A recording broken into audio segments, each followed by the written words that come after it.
At this point, you don't want to fall into the trap of rushing into creating loads of content, designing all the levels, the player costumes, all the easier stuff that can be perfected later. No, before all that, you need to prod and poke that tree. That is, understanding the coding difficulties you're expecting to face and try out any ideas to solve them.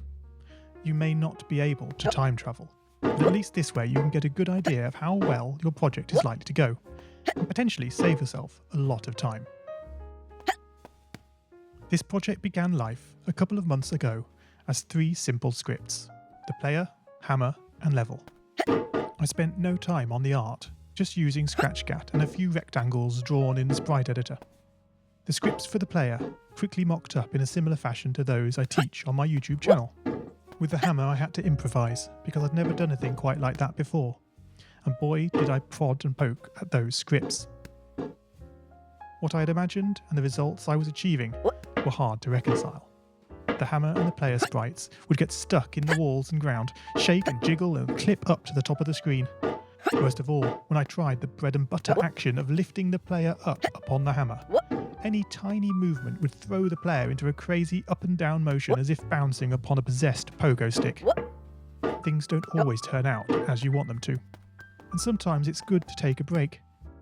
So, for the time being, I shelved the project, letting it slowly slip down the list of unshared projects, joining the countless multitude of unfinished, unseen projects that haunt the vast storage archives of MIT.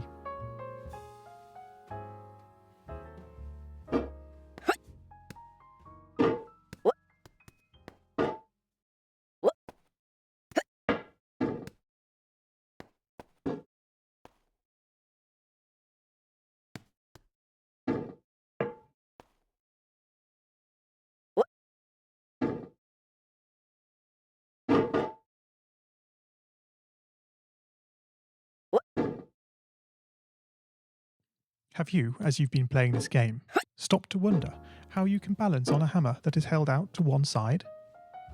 It feels quite natural in game, but try it in the real world, and you'll not get your feet off the ground. No, this game is bending the rules of physics. Although I was not actively working on the project, the desire to code the game and solve the initial problems constantly played on my mind. Finally, I decided to give it another go.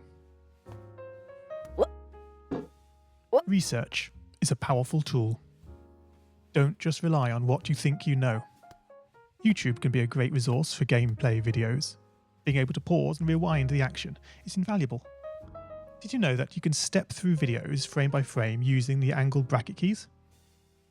My research helped confirm many thoughts I'd been having, and also uncovered some nuances around mouse movement that had really got me stumped. All this was food for my brain, and I was super fired up to bring it all to scratch.